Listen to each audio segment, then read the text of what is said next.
Donc bonjour à tous, je suis Thomas Lestavel, journaliste pour différents médias, dont l'Express, Le Figaro.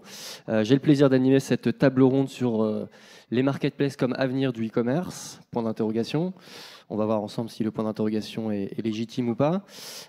Donc j'ai avec moi 4 personnes, dont 2 qui sont là en face de vous. Donc Patrick Labarre, vous êtes Bonjour. bonjour, directeur de la marketplace Amazon France. Vous avez commencé votre carrière dans les cosmétiques, puis chez M6 dans la vente à distance. Vous avez dirigé Mister Good Deal, lancé la marketplace qui a été revendue à ce qui est un concurrent aujourd'hui Darty, et vous êtes chez Amazon depuis 2015. Bonjour. Vincent Cotte, Bonjour. responsable de la marketplace La Redoute. Donc vous avez commencé vous dans les jeux vidéo chez Ubisoft puis Gameloft, puis passage en conseil en stratégie chez Kearney, puis Amazon en 2011, où vous avez travaillé au siège américain notamment, et vous avez rejoint La Redoute en 2018 pour développer la marketplace. Bienvenue. Alors, Romain Roy, je ne sais pas si vous nous entendez, si vous nous voyez. Vous êtes responsable commercial B2B chez Rakuten France. Vous avez passé 7 ans, vous, dans l'industrie du tourisme. Finalement, on a des parcours assez variés avant la marketplace. Vous avez rejoint Rakuten France en 2016 en tant que business developer. Et vous êtes aujourd'hui donc responsable des ventes B2B de Rakuten France. Et enfin, Alain Keravec. Ah oui, je vous vois, génial. Vous êtes avec nous, parfait.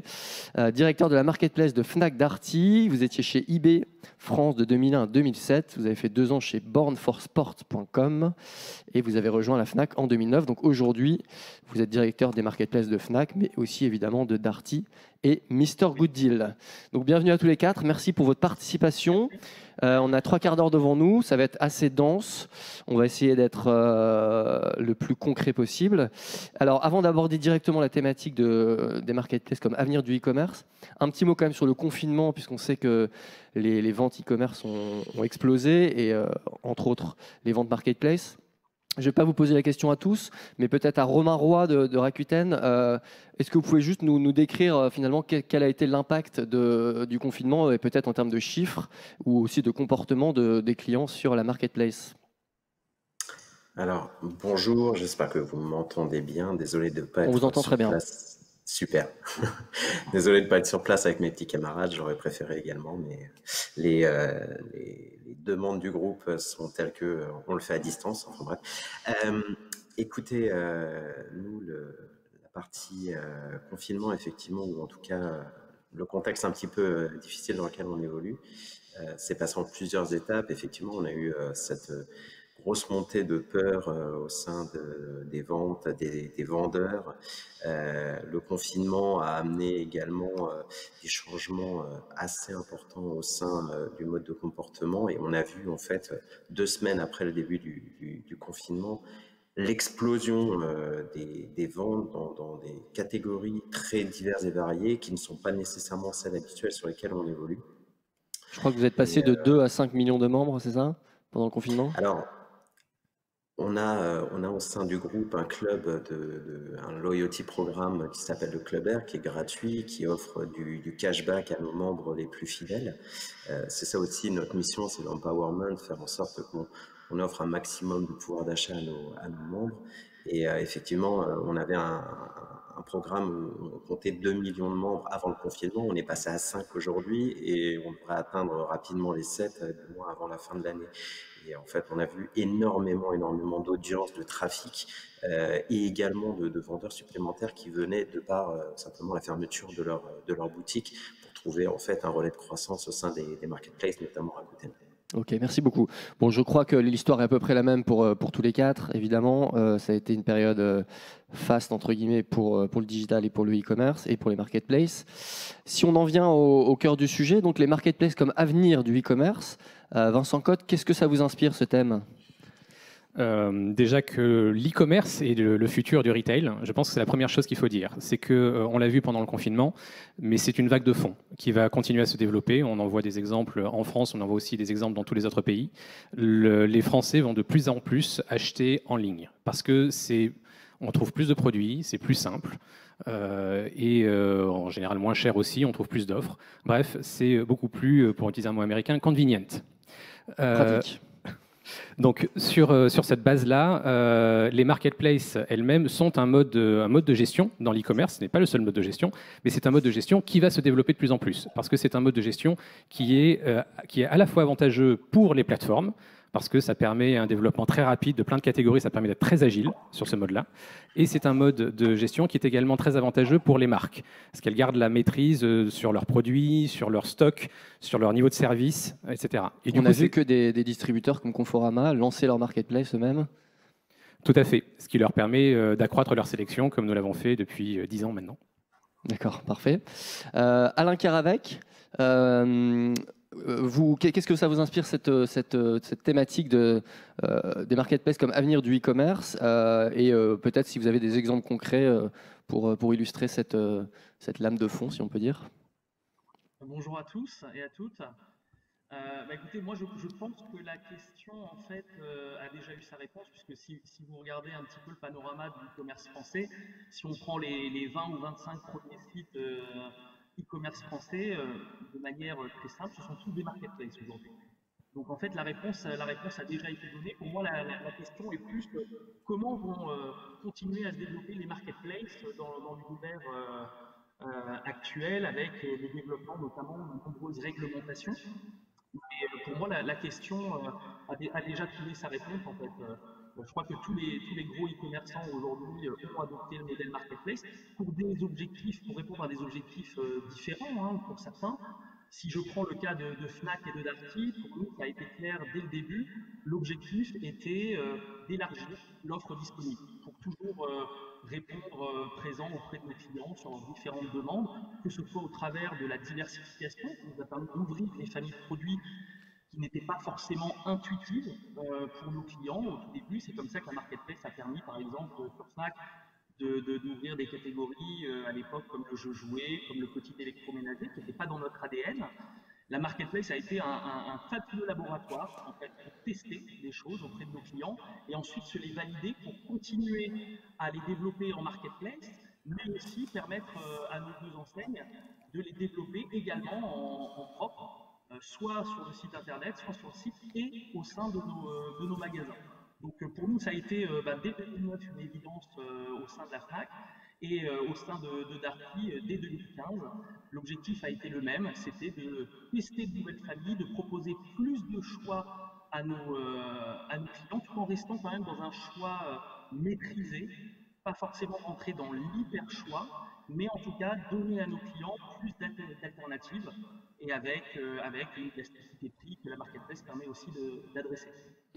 Oui, effectivement. Et puis on a vu des nouveaux acteurs comme ManoMano qui avaient cette stratégie similaire de sélectivité dans le choix des fournisseurs. Patrick Labarre, alors évidemment, quand on parle marketplace, on pense immédiatement à Amazon. Près de 60% des unités vendues passent par la marketplace. Je ne sais pas quel va être le ratio dans quelques années, vous nous le direz peut-être. Comment est-ce que cette marketplace vient s'introduire et s'insérer dans la stratégie globale du groupe ?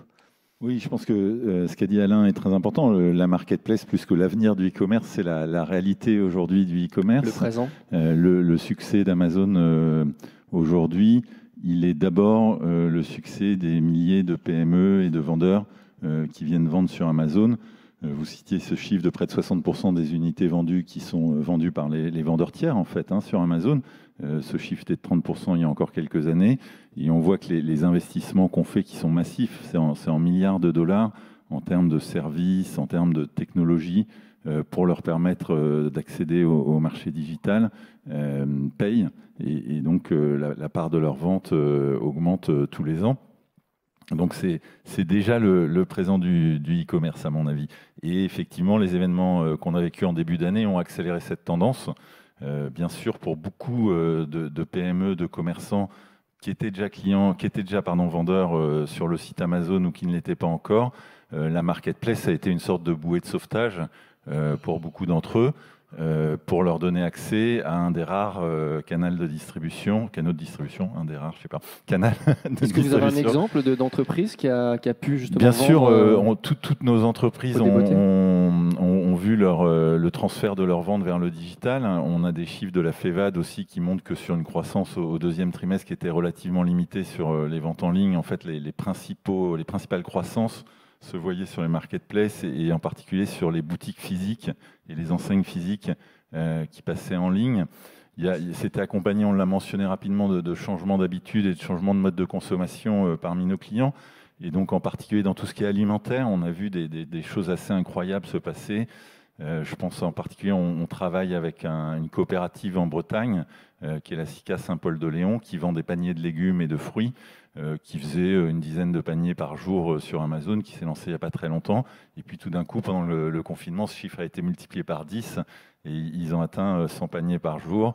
Donc on a pas mal... Ils ont pu écouler leur production. Voilà, en tout cas, à un moment où les marchés étaient gaspillé. fermés, etc.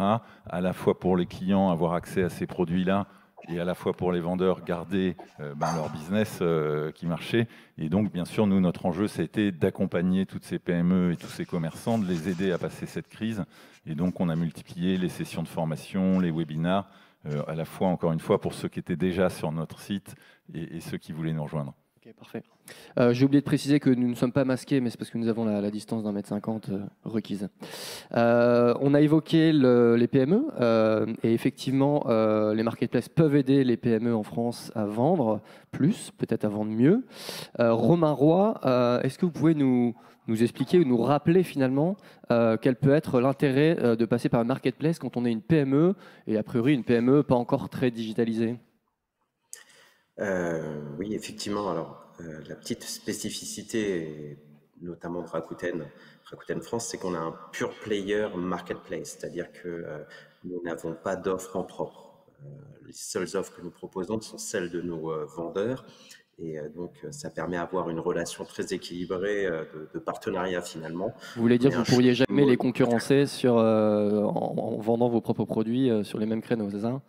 Exactement, on n'a aucune offre en propre directement proposée à la vente. Donc, notre intérêt est finalement de faire que le succès de nos vendeurs soit notre succès. C'est vraiment un mode gagnant-gagnant. Le véritable intérêt de venir aujourd'hui sur une marketplace, c'est finalement d'adresser auprès d'une clientèle qu'on aurait du mal à aller chercher directement, de passer par la puissance et on va dire toute la technologie qui est capable d'offrir une marketplace qui est établie, qui est capable de générer plusieurs millions de visiteurs uniques mensuellement, finalement de pouvoir directement vendre, ce qui est le métier finalement de nos commerçants. Donc petits, moyens, grands commerçants. Aujourd'hui, on a réussi à mettre en place différentes solutions, notamment avec le groupe et les magasins boulangers. On a développé il y a maintenant 2 ans le Click and Collect, et ça leur permet également de driver de online à offline directement en magasin la clientèle qui a acheté sur le site Rakuten directement dans leur magasin et venir à la rencontre des commerçants locaux ou des plus grandes enseignes. Donc, venir directement à la rencontre de leurs commerçants de proximité. Quitte à, du coup, peut-être perdre des opportunités de vente dans la mesure où les gens qui vont aller dans ces magasins vont faire des emplettes qu'ils ne feront pas en ligne. Je pense que c'est plutôt faire. Notre rôle, c'est finalement d'être aussi un support de nos marchands. C'est une opportunité aussi de driver plus de trafic en magasin et puis pour eux de faire de l'upsell, du cross-sell, faire de la fidélisation également. Et d'un autre côté, nous existons aussi parce que les vendeurs existent. Cette marketplace Rakuten, elle est là pour juste mettre en lumière finalement la grande offre disponible en ligne de la totalité des vendeurs qui nous font confiance aujourd'hui. Ok, merci. Patrick Labarre, donc on évoquait là brièvement la digitalisation des PME. Alors on sait qu'en France, on n'est pas forcément très en avance. Qu'est-ce que Amazon peut apporter? Et notamment, Amazon, bon, c'est un groupe international. C'est le plus international de tous ceux qui sont présentés aujourd'hui. Donc, qu'est-ce que ça change? Alors effectivement, il y a un enjeu pour la France de digitalisation, en particulier les PME. Donc les PME, c'est la moitié des emplois en France, c'est 1 million d'entreprises qui sont moins de 20% à être digitalisées. Elles souhaitent toutes passer, enfin en tout cas, elles voient les enjeux du digital et elles se disent qu'il faut y passer, mais très peu franchissent le pas parce que c'est un métier, parce que c'est compliqué, parce qu'il faut de l'investissement, il faut du temps, il faut des compétences qu'elles n'ont pas forcément toutes. Quand on dit moins de 20% sont digitalisés, est-ce que ça veut dire moins de 20% qui vendent en ligne ou même moins de 20% qui n'ont même pas de site? Alors, je crois que c'est moins de 20% qui n'ont même pas de site, mais c'est un chiffre d'une étude, donc il faudrait que je vérifie exactement le chiffre de l'étude. Je pense surtout ce que ça montre, et là où je rejoins ce qui a été dit, c'est qu'il y a besoin de les accompagner. Et donc, avec Amazon, on travaille beaucoup à cet accompagnement et à leur fournir effectivement l'ensemble des technologies et des métiers du numérique qu'on a développés, et les mettre à leur disposition avec deux opportunités, il me semble, très importantes à l'avenir. Et pour revenir un peu sur le thème de l'avenir du e-commerce, une qui est l'internationalisation, vous le mentionnez. Donc aujourd'hui, on sait que 60% des clients européens achètent en ligne et achètent y compris sur des sites étrangers ou auprès de marchands étrangers.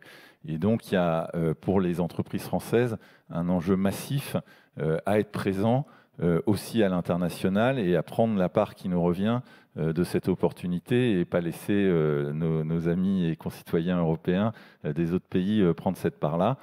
Pour vous donner un chiffre, les PME françaises qui sont sur Amazon exportent pour 300 millions d'euros tous les ans, enfin l'année dernière en tout cas, et ce chiffre est sans arrêt en croissance. Et effectivement, donc, ils peuvent bénéficier en particulier de notre réseau logistique et donc de nous confier leur stock pour que nous, on le répartisse dans nos différents entrepôts européens, on les rapproche des clients et on soit capable de livrer n'importe quel client partout en Europe en moins d'un jour, ce qui est effectivement quelque chose de très important et donc une opportunité d'aller ouvrir un nouveau marché en quelque sorte, sans avoir à envoyer des commerciaux, à signer des contrats spécifiques, à comprendre les habitudes de consommation, à développer une app, etc. Tous ces investissements qui sont quand même extrêmement importants quand on est une PME. Est-ce qu'une PME qui rejoint Amazon aura la même commission à payer qu'elle vende en France ou en Hongrie, ou est-ce qu'il y a une différence? Alors absolument, nos commissions sont les mêmes partout en Europe. Et puis après, on a une grille tarifaire qui est une grille logistique, qui est un poids au colis, mais qui est très favorable puisqu'effectivement, tout le monde bénéficie finalement d'un effet volume. Ce sont des métiers de flux, et donc plus vous avez de volume, plus vous arrivez à amortir des coûts fixes.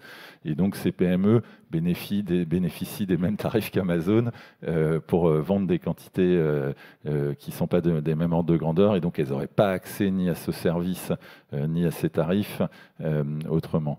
Peut-être la deuxième opportunité que je vois pour l'avenir et dont on parle peu, c'est le B2B. On est très focusé, on publie beaucoup tous les chiffres B2C et la croissance du e-commerce B2C. Il faut savoir qu'il y a un secteur qui se développe aussi très très très vite, qui est le B2B, on estime que d'ici quelques années, le marché B2B Internet sera plus gros que le marché B2C. Donc alors de quoi parle-t-on du coup? C'est des fournitures de bureaux? Alors ça peut être un peu tout, ça peut être des fournitures effectivement non stratégiques pour les entreprises, donc des fournitures de bureaux, des téléphones, des ordinateurs, etc., jusqu'à l'achat de ce qui fait le cœur de votre métier, je ne sais pas, des pièces automobiles si vous êtes fabricant de voitures ou des choses comme ça. Mais donc c'est un marché qui se développe très vite et qui a ses spécificités aussi. C'est-à-dire que pour être référencé chez un gros client, pour les PME, c'est très dur parce que une grosse entreprise, chaque nouveau compte fournisseur, c'est des coûts, c'est de la gestion de factures, etc. Il faut pouvoir offrir des facilités de paiement ou en tout cas du paiement sur facture en fin de mois. Enfin, il y a tout un tas de fonctionnalités qui n'existent pas dans le B2C qu'il faut avoir pour pouvoir vendre en B2B. Et donc sur Amazon, on a créé le site Amazon Business qui offre en fait aux clients entreprises, aux clients business, tout le catalogue Amazon avec ses fonctionnalités B2B spécifiques, donc la facturation 30 jours, etc. Et toutes nos PME deviennent de facto, dès qu'elles rejoignent Amazon, elles deviennent fournisseurs potentiels B2B pour des entreprises puisqu'on duplique toutes nos offres. Et donc, ça leur permet d'accéder à un marché qui aujourd'hui commence à devenir très significatif et à mon avis, le sera dans les prochaines années. Ok, merci. Donc effectivement, merci d'avoir déjà abordé la question d'après qui était finalement comment vont évoluer les marketplaces dans les 10 ou 20 prochaines années. Romain Roy, on en avait un peu discuté en amont de cette table ronde et vous parliez notamment de la personnalisation des propositions. Comment est-ce que finalement ça va évoluer dans les années ou décennies à venir? C'est une difficile question. c'est vrai que chez Rakuten, on a toujours été orienté très innovation. On reste une boîte, une entreprise technologique. Notre groupe aujourd'hui a lancé par exemple la 5G. On a une grosse expérience sur tout ce que la 5G va pouvoir amener en termes de facilité, de rapidité, de délocalisation, de logistique également. Il y a énormément de choses qui vont changer et évoluer. Donc, on est très tourné d'un côté dans l'innovation, la personnalisation de ce qu'on est capable d'avoir en termes de données, d'informations pour pouvoir proposer les choses les plus pertinentes à chaque personne et que chaque personne ait une recommandation spécifique la concernant. Et d'un autre côté, on est aussi sur un axe très économie circulaire en même temps. C'est-à-dire qu'on a ce marché aujourd'hui. Rakuten, c'est de l'occasion, c'est du reconditionné et c'est aussi du neuf. Et on croit un produit peut avoir plusieurs vies au sein d'une même marketplace, au sein d'un même marché. Et on croit à cette capacité à pouvoir adresser des offres à des prix différents pour satisfaire le plus grand nombre des clients en fonction de leur budget et leur capacité de pouvoir acheter différents types de produits. Ok. Vincent Cotte, qu'est-ce que ça vous inspire cette question, les marketplaces dans 10 ou 20 ans? Alors déjà, je voudrais rebondir sur un point qu'a mentionné Patrick tout à l'heure et aussi sur la réponse de Romain. La marketplace, ce n'est pas que un métier de flux et un métier de fonctionnalité. Pour nous, pour la Redoute, c'est également un métier de produit. Et ça illustre très bien la différence qu'il peut y avoir entre toutes les marketplaces qui existent. C'est pas monolithique. Il n'y a pas une marketplace qui est un modèle. Les marketplaces, c'est aussi varié que le retail. Vous avez des modèles qui sont inspirés d'une place de marché. La marketplace, c'est une place de marché à la base. Donc on permet à des vendeurs de vendre des produits à des clients. Donc supermarché, hypermarché, marché de quartier. Exactement. Vous avez des modèles qui vont être inspirés du souk, des puces, puisqu'on a Saint-Ouen. Vous allez avoir, et donc du coup qui vont permettre à n'importe quel marchand de venir proposer n'importe quel produit. La promesse au client dans ce cas-là, c'est vous allez tout trouver, vous allez trouver tout, mais également n'importe quoi. Il y a aussi des modèles, celui de la Redoute en tout cas, qui a grandi dans Pinot Printemps Redoute, qui a grandi ensuite dans les Galeries Lafayette. C'est un modèle plus de grands magasins et donc on attache une énorme importance aux produits. Et c'est vraiment un point que je voulais souligner là-dessus parce que pour nous, par exemple, sur la maison, qui est une de nos forces, on va pas proposer un meuble qui nous vient de Chine, avec des matériaux de faible qualité, qui est une copie d'une grande marque qui aurait développé son style propre. On va chercher à développer des marques directement.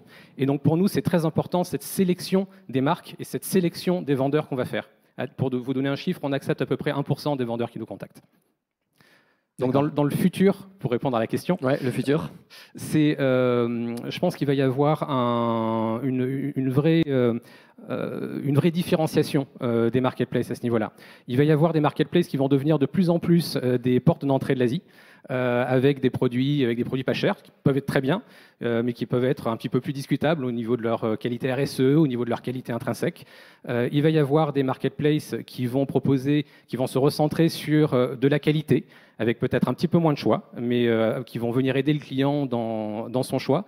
Et je pense que côté vendeur, de plus en plus, il va y avoir des marques en direct. Les vendeurs que vous voyez aujourd'hui sur les grandes marketplaces, ce sont beaucoup des revendeurs qui sont des experts digitaux. Ils vont acheter des produits, ils vont faire des deals, et ils sont très très bons pour revendre sur les marketplaces. De plus en plus, on va avoir les marques elles-mêmes qui vont commencer à se dire que finalement, vendre sur Internet et être présent en direct sur ces marketplaces, c'est important. Et ils vont commencer à développer ces compétences à l'interne. En tout cas, c'est ce que je souhaite. Ok, parfait. Alain Caravec, même question. Les marketplaces dans 10 ans, dans 20 ans, comment vous voyez évoluer le secteur, le domaine, et quelles sont les tendances qui se profilent d'après vous? Écoutez, moi je souscris pas mal au discours de Vincent. Effectivement, on a aujourd'hui pléthore de marketplaces. La question ne se pose plus de est-ce que c'est bien ou pas d'avoir une marketplace. Tout le monde en a quasiment. Maintenant, comment se différencier? Et c'est vrai qu'en gros, on a l'hyper-choix ou la sélectivité. Et si je prends le cas de Fnac Darty, aujourd'hui, nous, quand on se projette dans les prochaines années, on va continuer à développer nos marketplaces, mais l'idée, c'est de ne pas faire de la marketplace un élément disruptif du modèle. Aujourd'hui, Fnac Darty, c'est plusieurs centaines de magasins, c'est une activité web extrêmement forte, un trafic extrêmement fort. La marketplace doit être un levier de croissance et ne doit pas être un élément disruptif de ce modèle. Donc, c'est vrai qu'aujourd'hui, un peu comme Vincent le disait pour la Redoute, on n'a pas les portes grandes ouvertes sur tous les vendeurs. Aujourd'hui, on a beaucoup de sollicitations vendeurs et on ne les satisfait pas toutes parce qu'effectivement, entre l'hyper choix et proposer un choix sélectif à nos clients, aujourd'hui, on s'oriente plutôt vers cette vision du choix sélectif parce qu'effectivement, il y a aujourd'hui un vrai phénomène d'internationalisation des vendeurs. Vous retrouvez énormément de vendeurs. Je crois qu'aujourd'hui, sur les 4 marketplaces présentes aujourd'hui sur Marketplace Connect, sur cette plénière, je pense qu'on a un tronc commun de vendeurs.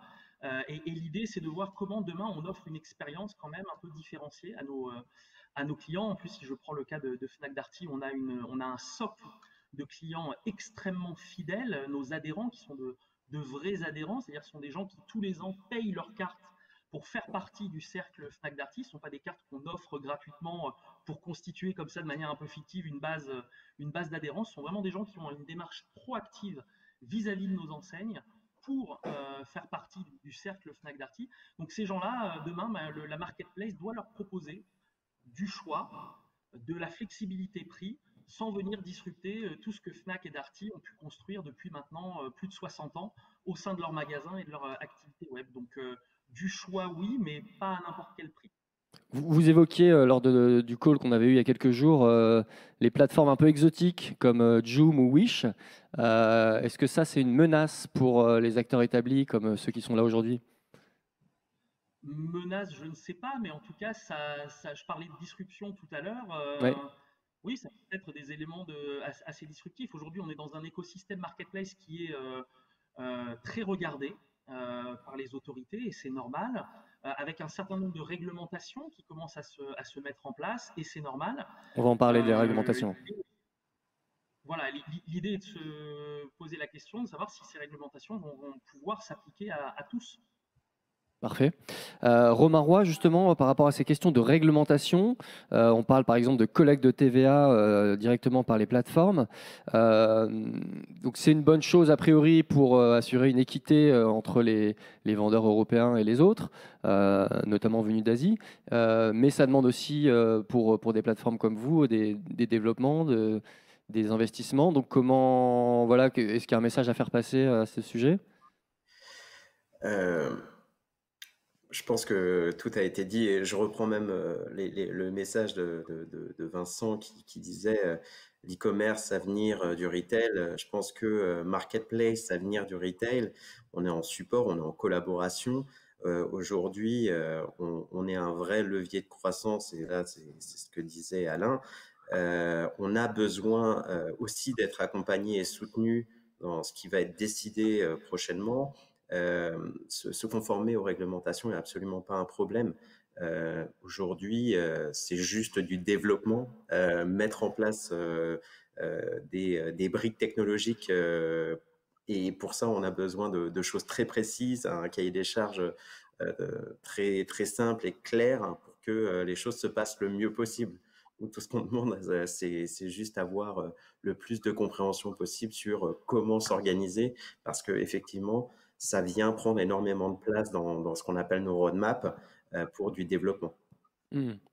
Patrick Labarre, est-ce que vous pouvez peut-être rappeler déjà au public qui n'est pas forcément au courant de tout ce qui est en train de se tramer, quelles sont les réglementations qui sont en cours ou à prévoir? Je ne sais pas si on veut faire sans une forcément être conférence sur les exhaustif, mais politiques disons publiques, mais de façon générale, nous chez Amazon, on est très engagés aux côtés de l'État et on collabore à cet objectif de collecte de la TVA. Parce qu'effectivement, et ça fait de nombreuses années, enfin si le sujet est peut-être un peu plus visible aujourd'hui, il n'est pas du tout nouveau pour nous. Nous, depuis des années, on a une politique très affirmée de communication et d'accompagnement et d'outils pour permettre aux vendeurs internationaux de se conformer à chacune des réglementations locales, parce que là on parle de celle-là, mais il y en a beaucoup des réglementations locales, et ça fait partie aussi de ce qu'on peut leur apporter. C'est vous êtes un vendeur français, vous voulez aller vendre à l'étranger, on va vous accompagner, on va vous donner des formations, on va vous donner des outils, on va vous donner des technologies.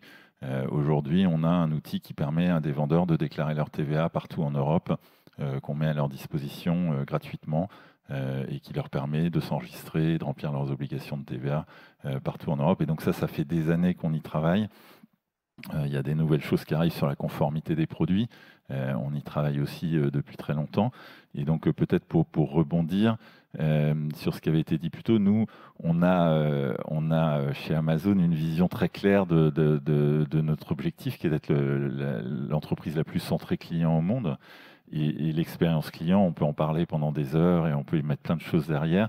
Nous, on est persuadé qu'il y a 3 choses qui ne changeront pas dans l'avenir du e-commerce et dans l'avenir des marketplaces. C'est ce que souhaitent nos clients.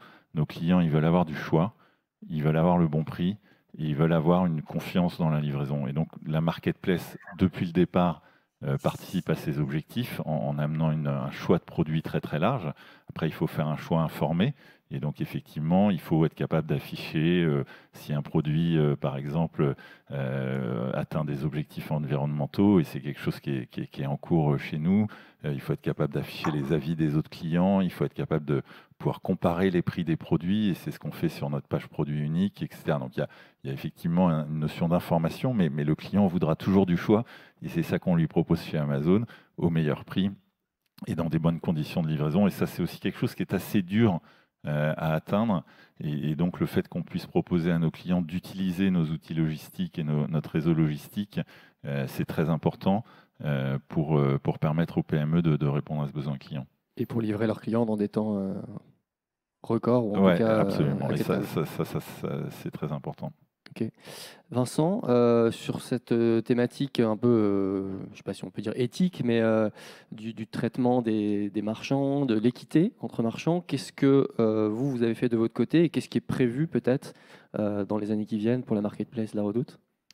Au niveau de tous ces impacts réglementaires, parce qu'il y a de ça aussi, c'est en fait, il y a beaucoup de choses qui vont dans le bon sens. C'est justement parce que c'est du bon sens, et c'est des choses que nous faisions déjà. Par exemple, on a mentionné l'obligation de contrôle de TVA, c'est du bon sens fiscal, de l'équité. Il y a également une réglementation plateforme to business qui est arrivée cette année, qui nous demande de traiter équitablement nos vendeurs en partenaires. C'est du bon sens également. Qu'est-ce que ça veut dire, ça, concrètement? Ça veut dire qu'on ne va pas forcer un vendeur à suivre des règles qu'on lui aurait imposées, on va les négocier. On ne va pas sortir un vendeur parce qu'il aurait fait une erreur une fois.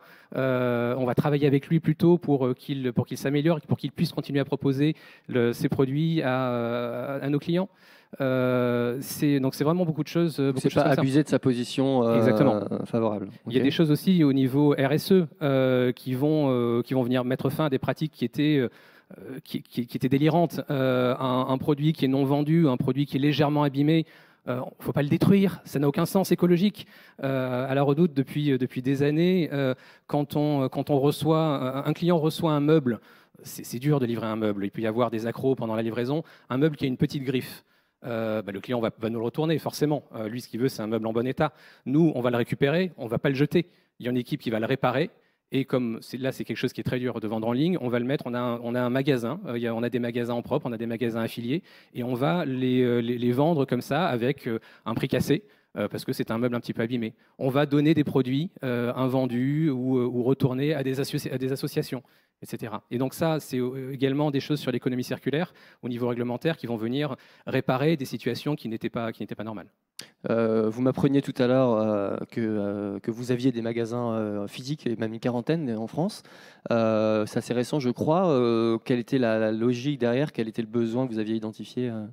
En fait, la logique, c'est que le client aujourd'hui, il n'est pas magasin physique ou online, etc. Il est omnicanal. Et c'est ce qu'on voit très bien avec les clients qui vont nos magasins. Ils vont regarder, ils vont prendre des idées en ligne, ils vont regarder un petit peu sur leur mobile. Pendant la journée, ils vont venir voir les meubles. Ils faire du lèche-vitrine sur leur smartphone. Exactement. Ils vont faire, et ça, ils vont pouvoir, surtout pour des meubles, en fait, c'est très important, ou pour des vêtements, de les voir en vrai pour se faire une idée. Et puis ils vont aller acheter en ligne ou en magasin. Et donc ce qu'on a voulu, c'est vraiment développer cet écosystème et ce parcours qui est un parcours naturel pour le client. Alors Amazon, on a beaucoup entendu parler des magasins Amazon Go aux États-Unis qui sont assez novateurs. Est-ce que c'est prévu en France? Est-ce qu'on a un horizon on fait rarement d'annonces. J'ai pas d'annonce à faire dans ce domaine-là. Pas d'annonce chez Marketplace Connect ce matin. Dommage. Mais est-ce qu'on a un horizon de temps là-dessus ou c'est pas du tout vous communiquez pas du tout? J'ai même pas l'information, mais je pense que ça illustre effectivement la complémentarité des différents modes de consommation de nos clients et donc de pouvoir leur proposer des produits dans différents contextes à travers des magasins comme à travers le digital. Ok, parfait. Avant de laisser la parole au public, parmi nos 4 intervenants, est-ce qu'il y en a un qui a quelque chose à ajouter d'important par rapport à l'avenir des marketplaces et l'avenir et les marketplaces en tant qu'avenir du e-commerce? Quelque chose de vital qu'il n'aurait pas du tout eu l'occasion d'aborder là? Je pense que ce qui va être intéressant aussi dans le futur, on a parlé des vendeurs, on a parlé des clients, ça va être aussi tous ces sites qui avaient une activité en propre qui ajoutent une marketplace. Vous pensez à qui par exemple? Il y en a plein en ce moment, que ce soit dans le prêt-à-porter, que ce soit dans le meuble, vous citiez Conforama tout à l'heure. Ils vont devoir passer par une phase par laquelle je pense toutes les marketplaces sont passées. Toutes les marketplaces en tout cas qui ont une histoire d'avant la marketplace. La Redoute a 180 ans d'histoire, seulement 10 ans de marketplace. Alain parlait de la Fnac et de ses 60 ans d'existence aussi. Je pense qu'on est tous passés par une phase où on a dû définir finalement qu'est-ce qu'on veut faire, qu'est-ce qu'on veut proposer. Et tous ces sites-là, toutes ces nouvelles marketplaces vont devoir se définir une philosophie. Est-ce qu'on veut ajouter quelques produits? Est-ce qu'on veut offrir des marques? Est-ce qu'on veut tout ouvrir et finalement déréférencer une activité qui est plus historique? Je pense que ça va très vite aujourd'hui et je pense que dans les années qui vont venir, il y a certains sites qui vont se retrouver confrontés à leurs contradictions. Parfait, merci. Est-ce que le public a une question à nos intervenants? Oui. Oui, bonjour, peut-être une question plus à Romain, mais les autres peuvent peut-être aussi avoir un avis sur le sujet. Je crois que Rakuten a une marketplace, mais aussi fait un programme d'affiliation. Donc, quel était le positionnement des plateformes par rapport à le modèle marketplace classique et le modèle complémentaire d'affiliation? Alors, on est toujours dans cette démarche d'offrir toujours plus de pouvoir d'achat à notre client, à nos acheteurs. Aujourd'hui, lorsque vous êtes intégré Marketplace, le gros avantage, c'est que vous allez avoir directement un espace qui vous est dédié, que vous pouvez customiser. Vous avez un corner où vous pouvez faire transpirer et donner tout l'ADN de votre entreprise, tout le marketing dans lequel vous avez investi. En gros, vous pouvez avoir un copycat de votre site en propre directement intégré dans la Marketplace. C'est pour ça qu'on est très, ce qu'on appelle merchant-centric, beaucoup plus que product-centric.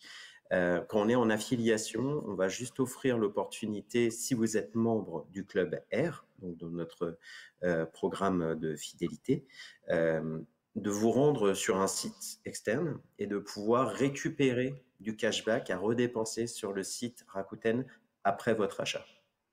Donc, c'est 2 approches très différentes. Un totalement intégré pour la marque ou pour le commerçant. L'autre où on donne l'opportunité d'aller acheter à l'extérieur pour récupérer, on va dire, des points à redépenser sur le site par la suite. Est-ce qu'il y a d'autres questions dans le public? Oui.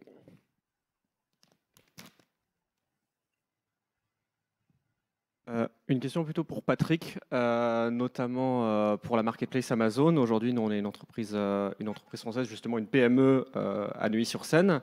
Et on est présent, on a un schéma hybride, on est présent à la fois sur seller, mais également sur vendeur. Je suis aujourd'hui persuadé qu'effectivement la marketplace c'est vraiment un business model d'avenir. Pourtant aujourd'hui quand on regarde un petit peu notre expérience Amazon entre seller et vendeur, on s'aperçoit que pour vendeur, en fait, aujourd'hui, le schéma est beaucoup plus rentable pour les vendeurs, là où au contraire, Amazon essaye beaucoup plus de pousser vers la marketplace. On voit bien que c'est là-dessus que Amazon a plutôt envie de se diriger. Aujourd'hui, on voit bien que nous, du coup, on marche beaucoup plus sur vendeur et ça nous encourage, on va dire, peut-être davantage à essayer de privilégier et à basculer uniquement sur vendeur plutôt que de rester sur un schéma hybride. Euh, voilà, quel est, on va dire, votre point de vue là-dessus, étant donné que sur... Alors, vous prêtez à Amazon une envie de pousser plus l'un ou l'autre qui, à mon avis, n'existe pas tellement. Et la question, c'est plus qu'est-ce qui répond plus à vos besoins.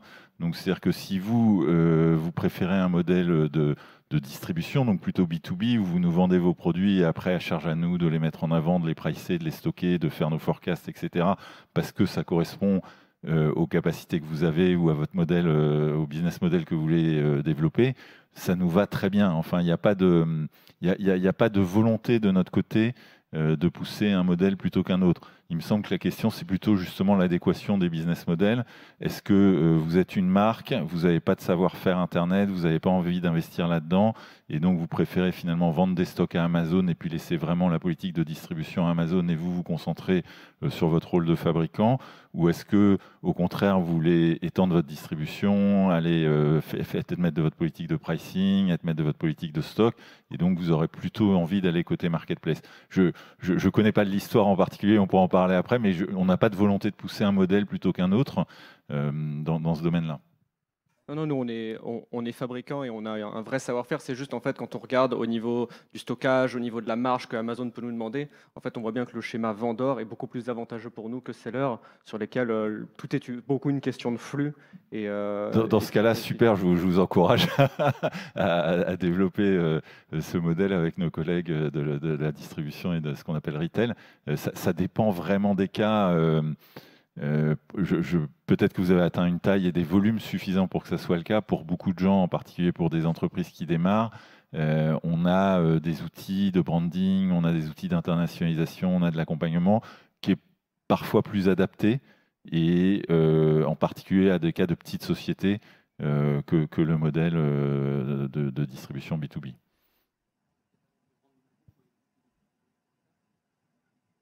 Oui, nous on est une entreprise qui vend du matériel informatique, donc de base on est dans tous les réseaux de distribution physique, donc Leclerc, Fnac, etc. On est également sur toute la partie e-commerce avec LDLC, Topacha, Cdiscount et Amazon, sur lequel on a sur le schéma hybride.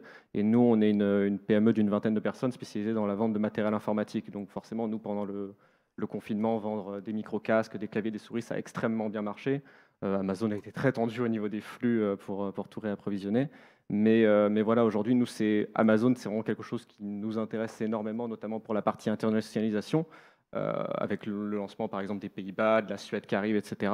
Mais on a toujours ce dilemme en mode, est-ce qu'on focus davantage plus sur seller ou sur vendeur, qui demandent les deux beaucoup de temps. Et quand on regarde sur seller au niveau des stockages, etc., parfois, en fait, on marge beaucoup moins par produit que sur vendeur, où juste, en fait, on est capable de leur vendre nos produits sur lesquels, parfois, ils vont, eux, faire très peu de marge et sur lesquels on a beaucoup moins également de litiges, de pertes de produits, etc., quoi. Oui, ok. Et je vous propose qu'on en discute parce que c'est effectivement un peu contradictoire de devoir investir dans les deux, dans les deux business models. Donc, choisissons ensemble quel est le plus adapté.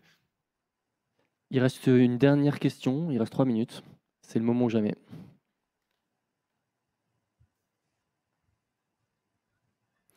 S'il n'y a pas de questions, moi j'avais une petite question bonus à 2 centimes, mais Romain Roy, donc ça fait plusieurs années que Price Minister est devenu Rakuten.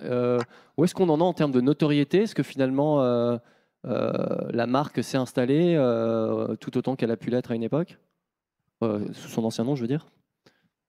Alors oui, ça a été un travail de longue haleine. On a mis un vrai plan de plus de 6 mois pour faire cette transition, avec un énorme soutien de notre maison mère au Japon pour une campagne de publicité, campagne TV, pour pouvoir accompagner justement cette notoriété. Aujourd'hui, on a dépassé la notoriété anciennement Price Minister. Rakuten, en termes de notoriété spontanée, est là à plus de 90% lors de nos dernières enquêtes. Donc, c'est extrêmement encourageant pour nous. C'est aussi, bien sûr, en comptant tous les petits sponsors qu'on a eus, notamment grâce avec À Lionel Messi. Barça, entre autres, qui n'ont pas brillé à la hauteur de ce qu'on espérait cette année. Oui, c'était pas sa meilleure année. Mais... Non, c'était pas sa meilleure année, mais c'est vrai que c'est un partenariat de choix et c'est aussi beaucoup de valeurs qu'on respecte et qu'on embrasse. Les partenariats sportifs sont quelque chose qui sont dans l'ADN de Rakuten. Donc ça nous a aidé aussi à faire monter cette notoriété d'un point de vue international. Parfait. Eh ben, écoutez, merci à tous et bonne journée de conférence. Merci à nos invités. Merci. Merci beaucoup.